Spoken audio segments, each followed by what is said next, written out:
Hello and welcome to my channel, The Amateur Runner, and welcome to a brand new series on the road to 26.2, where I will be sharing my journey from training all the way through to race day for the Manchester Marathon 2025. Let's go.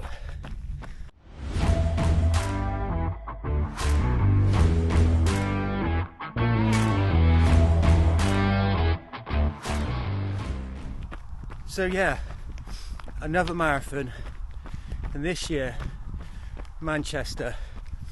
It's my second marathon. My first marathon I done last year in Newport, and this year I'm going to be doing things properly. And what I mean by that is following a proper training program, making sure I do my S&C, because last year, if I'm being honest, I didn't really give the marathon the respect it needs. I didn't follow a proper training program, and that led, I think, to my injuries as well as many other things. So yeah, going to do things properly this year. My training program that I've decided to do is a Ben Parks marathon training program. Now, I really struggled at first to decide what I was going to use for my marathon training. I did have a spell using the Runner app, and I really liked the whole layout, everything about it really. But when they want, I think it was $15.99 a month. I might be wrong, but it's a lot of money. Whereas this Ben Parks training program, which have all his training programs actually have a lot of very good reviews, tried and tested, and I paid £7, and that comes with sort of strength routines as well. Okay, the Runner app integrates with your watch, and it's very seamless in the way it transfers your runs and workouts straight to your watch. But with the Ben Parks, you've only got to sit down for a few minutes on the Garmin Connect, manually enter your workouts, stick it all in your calendar, and all your workouts are then there, ready and waiting, synced to your watch. So yeah, this year really focused on doing things properly. In terms of goals,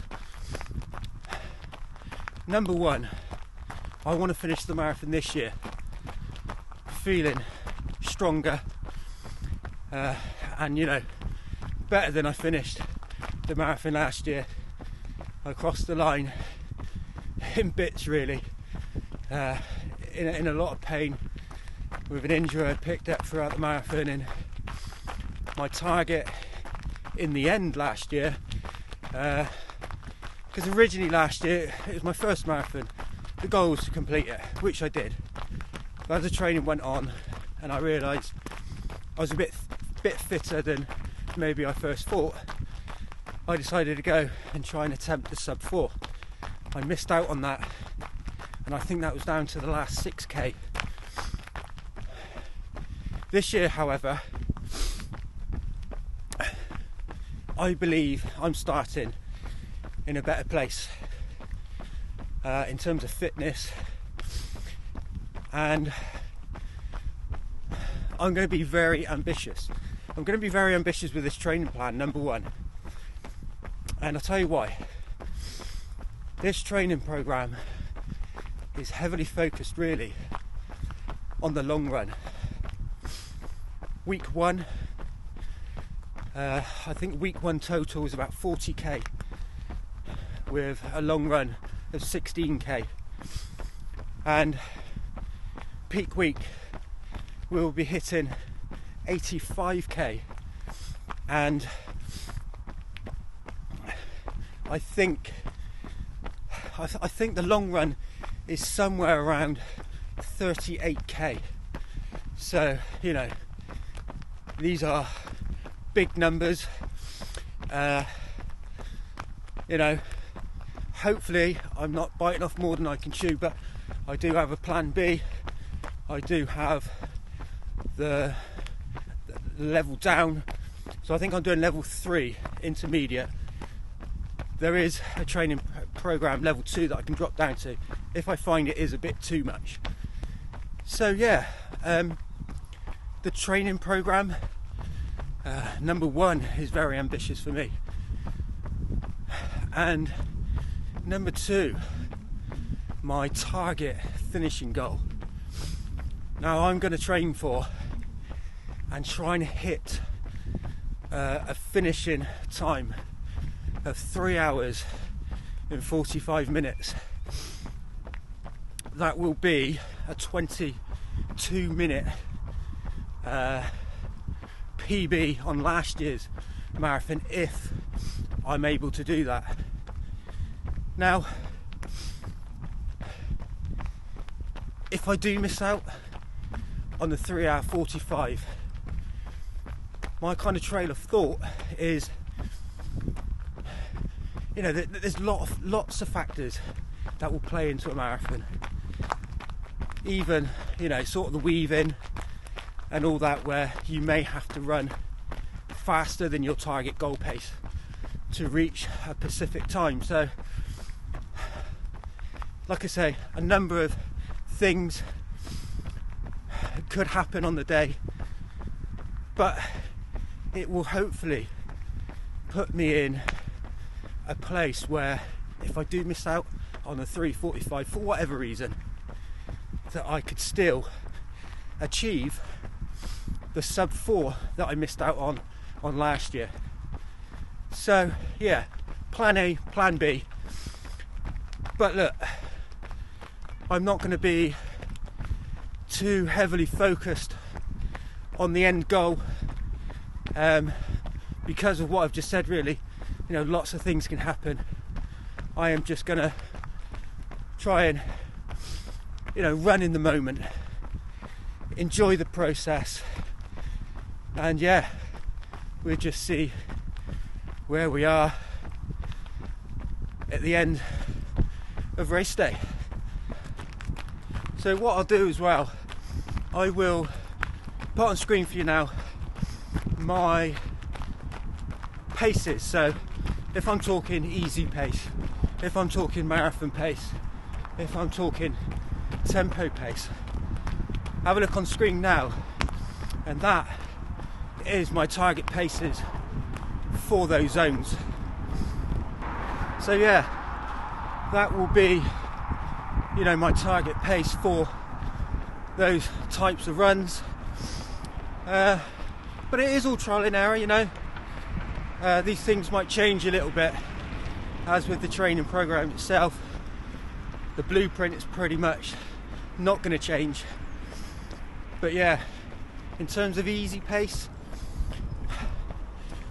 the easy pace that I've chose is really, I know there's a saying of don't make your easy runs too easy, but at the same time I want my easy runs to always kind of fall into zone 2. But as I say that, I've just looked at my watch and I am way out of zone 2 at the moment.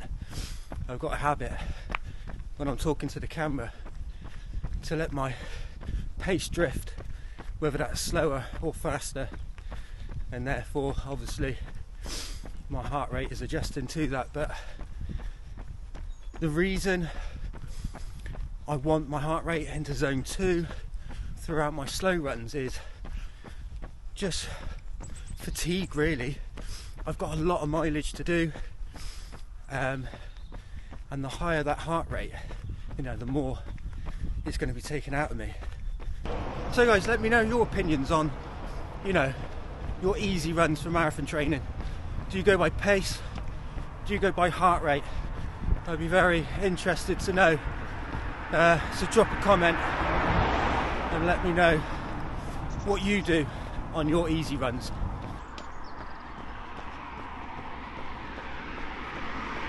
So yeah, today is run 4 of week 1,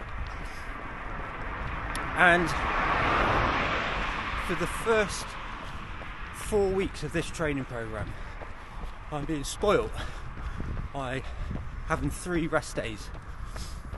Every 4th week of the plan will be a deload week.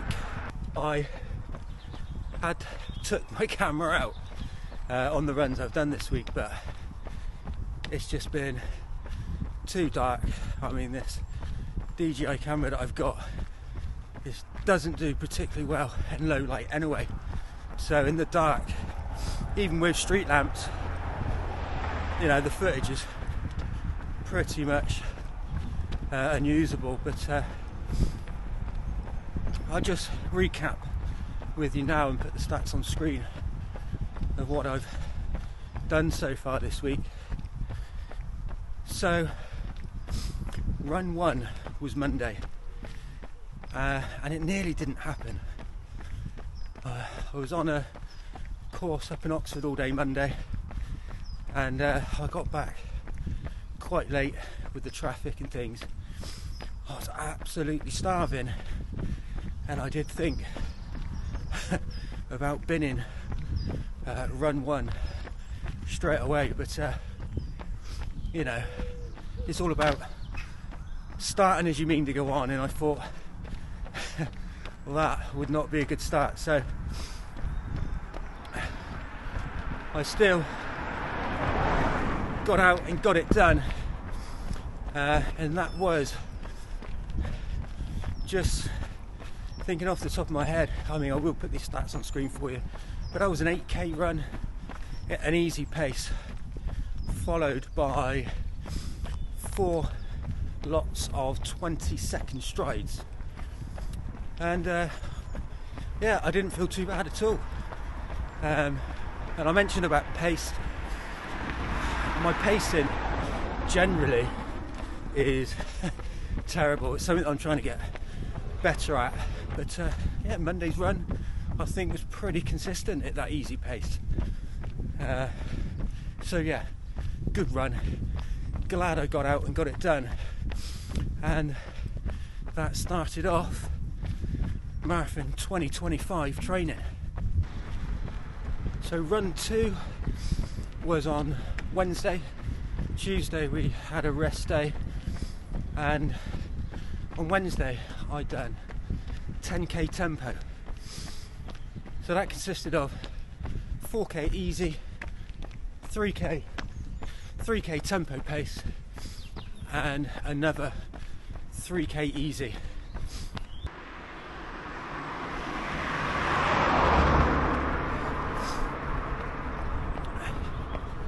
And yeah, I really enjoyed that run. It was the first kind of, it wasn't really a hard workout, but the first time I've really got the heart rate up for a little while now, and yeah, really enjoyed that one. Thursday, straight back on it. Thursday morning, I done an hour of strength and conditioning. I'm currently doing a strength and conditioning class every Thursday morning. It's a 6-week class. I've been able to get through the NHS as part of my ongoing physio, and yeah, again, it keeps you accountable, because if I'm being honest, S&C, I don't enjoy it. It's a bit of a chore for me, but I know I have to incorporate it into my training for injury prevention, if nothing else. Some runners, you might get away with not doing any at all, but for me, I really got to keep it within my training. So yeah, currently doing that every Thursday morning. Next week is my last one, and then it'll be down to me to continue it at home. But that was in the morning and then straight to work afterwards. So yeah, hour in S&C Thursday morning. My watch is constantly beeping at me. Talking to this camera, like I said, my pace is all over the place. But so Thursday morning, S&C, as we said, Thursday evening was a 6k easy run,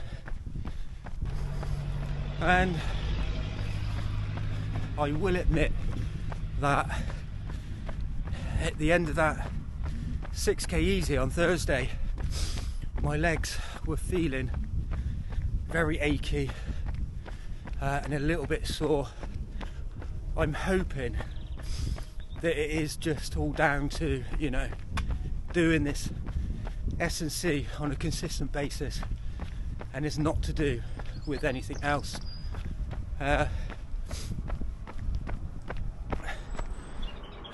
Just let this vehicle go past.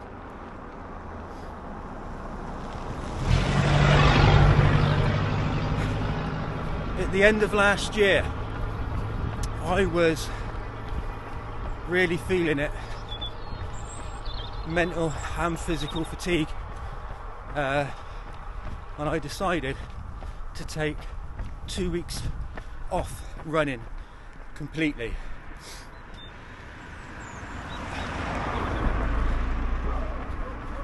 And that was really just to give my legs a rest and try and recoup a little bit before this 15-week marathon training block.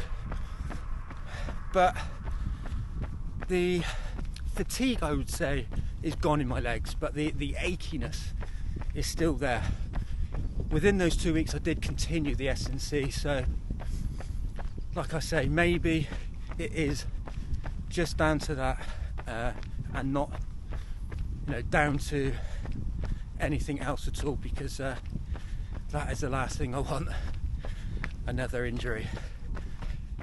So yeah, that was week 1 training so far, and this morning it is Saturday morning, and I'm doing my long run today, 16k all easy. And usually my long runs, I'm a kind of Sunday long run kind of person, but the way the plan sort of worked this week, and my boy is also playing football tomorrow, so it allows me to go in and watch him play. So at the moment, for now, Saturdays are my long run days, and like I said, 16k all easy. So guys, I'm gonna get this run completed and I will catch up with you at the end.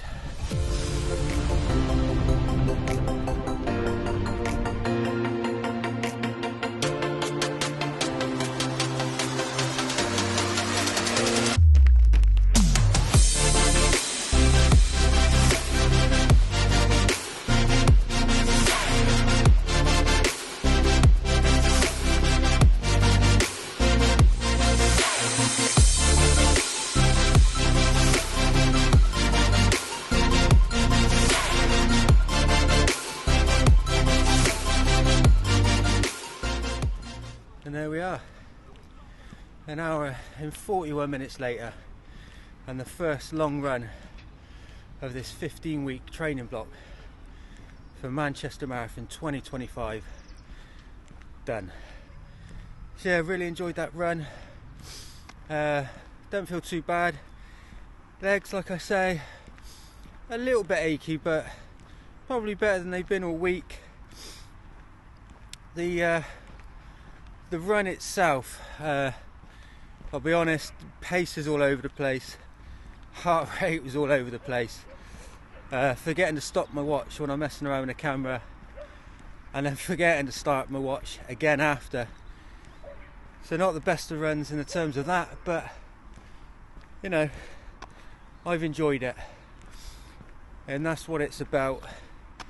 So that brings this week's total mileage to 40.5k for week 1, and yeah, I'm excited and a little bit nervous with this 15-week training block with the mileage that's expected of me, but yeah, we'll see how we go. But guys, if you've got this far, if you like this video and you want to follow me on this journey, like the video, hit the subscribe button, and also don't forget to hit the bell notification to be notified when my next video is ready. But guys, that is it for this week, and as always, wherever you are, whatever you're doing, have a good one guys, and I will see you on the next one.